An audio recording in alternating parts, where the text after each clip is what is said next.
And our next speaker is really the sort of go-to guy when it comes to PPE. Of course, you know, masks and things like that are important, but in the cold chain, we have a much greater requirement for a sort of PPE. And Tarek comes from a really remarkable kind of background as on one hand an A&E nurse, and on the other hand, as I said, managing director of Goldfreeze. So I know, Tarek, you've got some fascinating insight on the virus, and also some tips on you know how we can how we can manage that within our facilities. So over to you, Tarek. Just going to hand over control. Good morning, Tom. Good morning, everybody. I just want to make sure you can see this. Just if I hit the slideshow and share my screen, can you see that? Are we good? Again, if you just pop it into slideshow mode. Okay, just 2 seconds. Slideshow from open start. Yep. Oh, can you see this? Okay, that's perfect. Over to you. Thanks, Tarek. Thank you very much indeed. Good morning, everybody, and thanks for that introduction, Tom. Hello, I'm Tarek Hayat. I'm the Managing Director of Goldfreeze. We're one of the UK's leading manufacturers and suppliers of specialist PPE into cold stores, freezers, and chillers. Our main customer group generally tends to be cold chain environments, so it's 3PL providers, major multiple supermarkets, food manufacturing, and also into the public sector. As Tom's also mentioned, I'm an A&E Nurse specialist, and so that my sort of alter ego at weekends. I've been working in that field. So I've been working in the NHS pretty much every weekend in the whole of 2020, trying to help out on the front line. So I've got quite up close and personal with COVID. So last year I was working at Hull Royal Infirmary, and this year I've been assigned to Lincoln Hospital, my local hospital. So I've got quite an interesting understanding of COVID. So really what I wanted to do this morning is a very brief overview of PPE, but also from with a slightly health bias to it, in terms of really trying to get under the skin of what's going on with COVID and the particular challenges to the cold chain, because I believe we are probably at a slightly higher risk than the general population, and I'll explain why as we go through.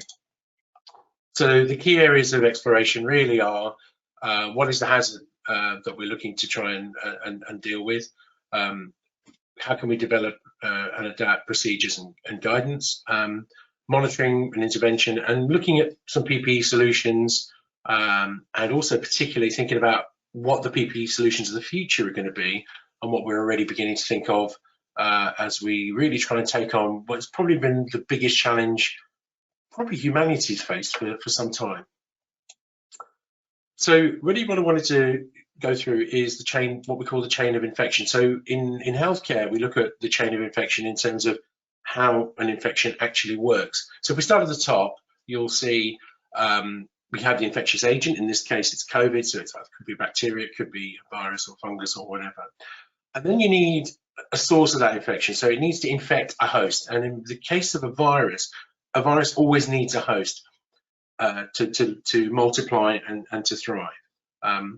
In that regard, generally in this case, it's been us as human beings. And at that point, it has to find a way of transmitting itself to perpetuate itself. So it goes from the reservoir, or the people, us, for example, and then it finds a mechanism of being able to transmit itself to another person. So in the case of COVID, quite often it's coughing, sneezing.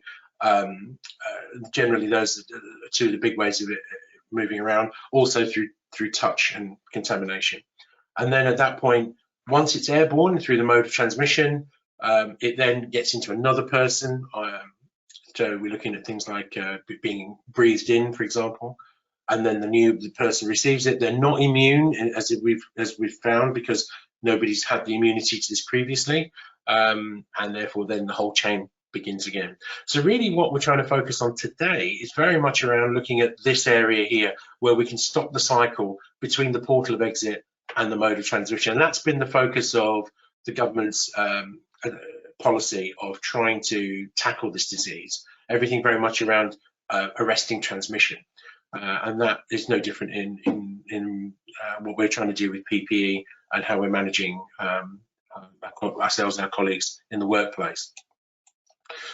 So if we then move on, I wanted to show you a little bit more about what's going on under the surface of COVID. And from a health perspective, the aspect I'm coming at is very much from a respiratory perspective, because if you actually think about colleagues working in a freezer or a cold store, they're very much protected by gloves, accessories, hats, clothing, boots, etc. So in terms of actual skin contact or contact with other human beings, it's actually not that great as it would be perhaps in an office where you've got people touching things all the time with bare hands.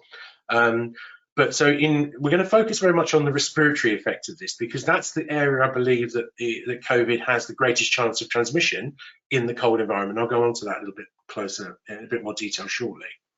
But we need to start from what happens when it gets into the lungs. Now, we are looking at extreme infection, so just sort of a bit of a health warning on this, if you'll pardon the pun, because really not everybody goes through this to this extreme that I'm going to show you. But if you see what a chest X-ray looks like in health, this will give us a good baseline to work from. So an average healthy person, this is a man. Basically, you can see he's got a nice, clearly defined heart here. It's all nice and it takes up quite a big space here in the chest. You can see lots of black here, which is great, which means lots of nice, clear intercostal space. It means the lungs are nice and clear. And then you can see the diaphragm here. It's all nicely, very, very clearly defined. So this person can take nice deep breaths and then breathe out again without any problems at all. We then move on to what we would look at as a community-acquired pneumonia. This is an elderly person, and what you find with these is that you can see immediately that the intercostal spaces are a little bit more opaque, because this person's obviously with age and with repeated chest infections. They've got some scarring tissue in the lungs. But what's the interesting thing about the pneumonia, and what makes this a slam dunk pneumonia on chest X-ray, is that you can see here that there's a big consolidation in the red circle here. So that means that there's a lot of infection going on. The pneumococcal bacterial infection are just swimming around there, causing lots of inflammation. And if you can also see that, that's actually causing this person to be very ill, very unwell. They'll need a lot of oxygen. They require intravenous antibiotics. But this is a bacterial infection. This is a single pneumonia. Double pneumonia, you've probably heard the expression double, is if you had a consolidation on the other side as well. So, and that's where a person can become very, very ill. You'll also note, actually, just a matter of interest, this person's heart is quite big. There's a lot of heart failure going on here. So again, this person is in normal health. This person's struggling to breathe in the first place. So because their heart is congested and they're not getting the oxygen and blood flow around the body that they would normally get in health, which actually also gives you an indication of why older people, particularly with chest and respiratory problems, tend to be very, very vulnerable and don't do very well once they get COVID. But what's also interesting to note here is that you'll see you've got a reasonable amount of lung capacity here. So this patient has got lung capacity to work with, that we as clinicians can work with in terms of bringing them back to health. So that's quite an interesting scenario. Pneumonias typically look like this, and these are very, very straightforward and very easy X-rays to diagnose and to treat. So it's fairly straightforward. This is COVID. This is a young male patient, as you can see, and the first thing you notice is look at his lungs. The inflammation is profuse, it's everywhere. So this is an erect chest on the left, it's an erect chest X-ray. So this person sitting there, hopefully he's been able to sit there long enough without coughing so they can get a chest X-ray out of him. As you can see, the inflammation is everywhere. We don't have any clear intercostal spaces. It's all opaque, it's all grey. And if you look on the lateral position on the right-hand side, you can see it's quite a very poor position that this patient's in. Literally, it's almost like his lungs are filled with cotton wool or concrete. And this is somebody who would have been otherwise healthy. And you can tell this because of the size of the heart. You can see the diaphragm is still clearly defined at the bottom, but you can see the heart there. This is a fairly young person. And within a very short period of time, this person's deteriorated. So if you look at what's happened, you've got profuse lung inflammation. You've got significant reduction in lung capacity, high respiratory effort. This person will be running a marathon literally all day, every day, just to breathe. They'll be having high oxygen demand, typically 15 litres. Which is the highest oxygen we can give a human being.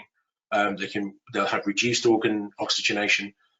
And if this person survives, then effectively they will end up with fibrosed lung tissue, potentially.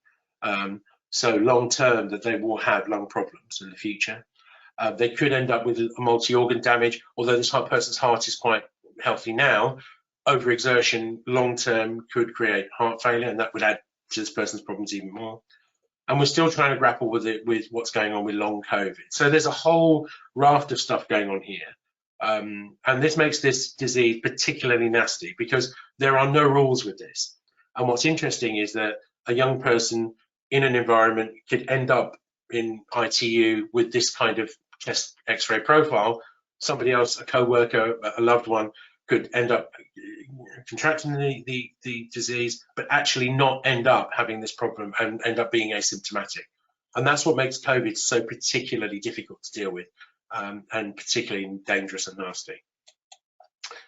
So in terms of looking at the procedures then, just really following on from what our colleague just talked about, very much hand in glove, and which is quite interesting. They're all saying similar things, which is good.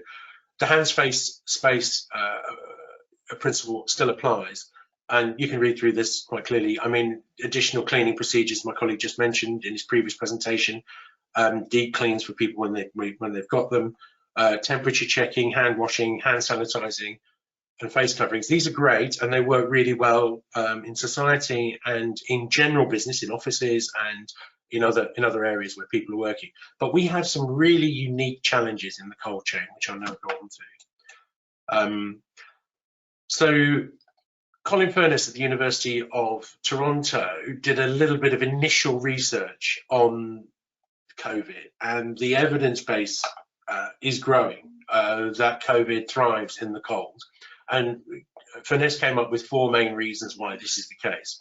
Firstly, that the virus hangs in dry air longer. So you can imagine, just in very simple terms, when you on a cold day you breathe out, you can see your breath. Those droplets take longer to disperse. They hang in the air longer, and so basically maybe somebody walking past as you're breathing out might actually be breathing in some droplets if a person is infected. Cold air helps the virus remain active and able to infect others. And if you actually think this through, the whole idea of cold chain is to keep products fresh, to keep food fresh, to prolong the life of organic material, and viruses are no different. So in a way, the virus is using the cold against us, which makes it even more dangerous. Cold air reduces our systemic ability to resist pathogens. As our bodies are colder, and we're living in a colder environment, so we are slightly more immunocompromised. And the proximity transmission is higher in an enclosed cold area. Now, it's interesting that there have been a number of outbreaks in places like abattoirs and food processing plants, where proximity is an issue, insofar as you have people working perhaps closer when they're cutting animal carcasses or on a line making quiches or whatever they're doing. Also interesting, these are noisy environments where people tend to shout at each other quite a bit. So again, you've got more droplet infection in a relatively cold environment, although it's only -5 to +5. So in that regard, it's not as cold as a -24, -28 cold chain environment, but it's still a cold environment, and COVID really enjoys and thrives in those environments. So this is the kind of baseline that we're working from in terms of our unique challenge in the cold chain. And of course, then when we look to try and resolve this through PPE, there's a further problem insofar as, for example, face coverings are problematic because they tend to have a moisture build-up. So regardless of the face covering, you've still got to breathe. Breathing is warm, the air is cold, the two meet each other and condensation happens. The same with face shields, which are impractical due to condensation. Hand washing and sanitization isn't possible in gloved hands, and the argument could be, and a fairly convincing one, is your hands gloved, you're not touching anything. But at the end of the day, people do remove hands and do take off gloves, to use their hands to use equipment or a pen or whatever it is. So there is still that possibility, and we don't have potentially the option to have as much chance to sanitize our hands as you would do perhaps in an office or in another environment or healthcare environment.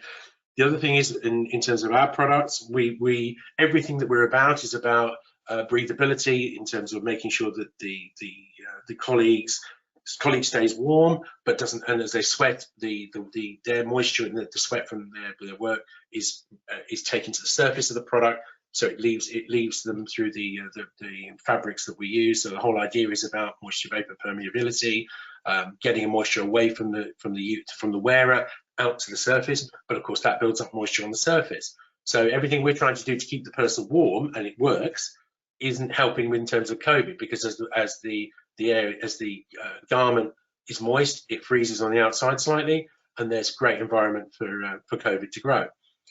I mentioned about close proximity in food processing, and the longer dissipation time, as I've mentioned.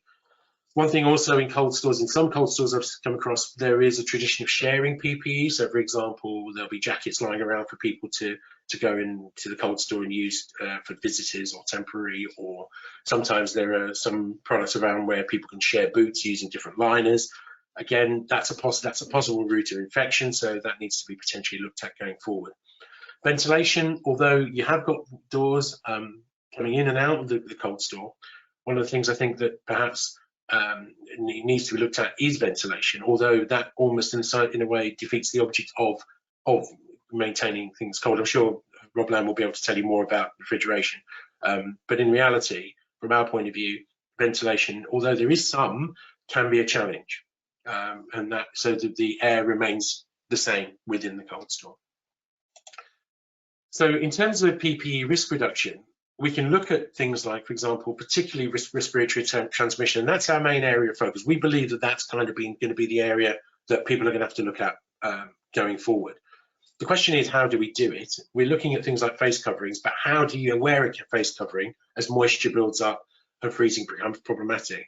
Now, one of our products is a snood, like a neck warmer, which I've noticed a lot of colleagues are wearing over their mouth and nose. There are also balaclavas available that you can use where you've got a small face so the mouth is covered. They work to a certain degree, but if we're looking at things like making sure that we don't get any transmission, it's important that they're wearing the face covering all the time. That creates its own problems. Distance is absolutely essential, as our colleague mentioned in his previous presentation. Also, I know some of our customers are using early detection of body temperature, so there are thermal equipment as people walk in the door, so they get their temperature measured. I think also making our colleagues aware in the cold store of the fact that there's atmospheric droplets from talking, breathing, etc. So again, space is absolutely essential. Going forward, we certainly as a business, but I know people in the PPE industry are looking at antiviral fabrics and treatments. For example, there's a German company called Viraloff, which is an antiviral fabric that's used for face coverings. But again, we're still trying to overcome the issue of condensation and freezing with warm breath meeting cold air.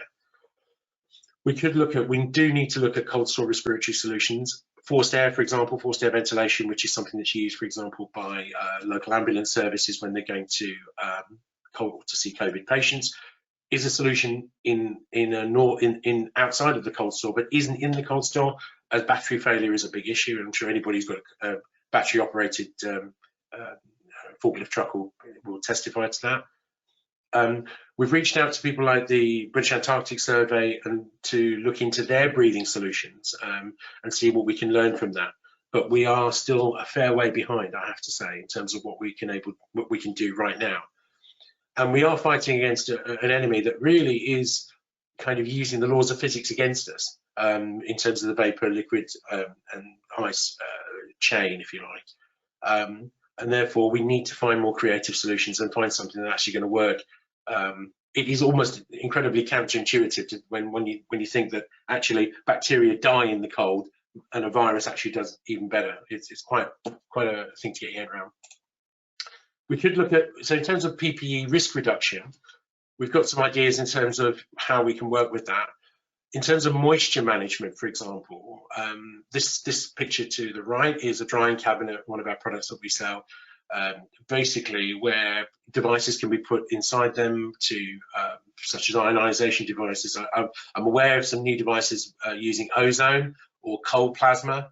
UV light is another option, and washing and dry cleaning of products is another way of doing it, but that's not practical between shifts.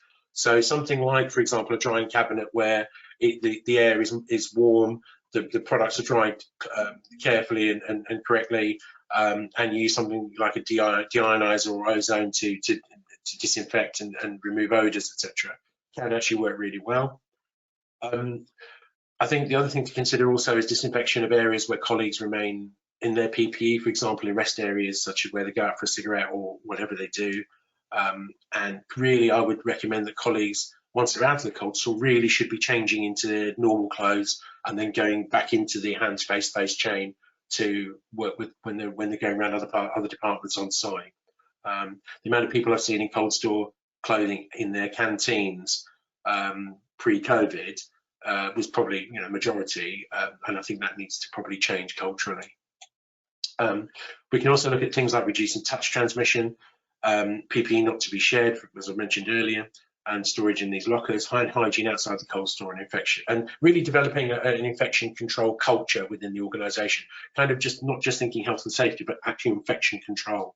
But the good news is, I mean, from speaking to several colleagues and the odd time I visited, there has been a high degree of success in COVID risk management. So it's not all bad news in terms of COVID having, the head start on us.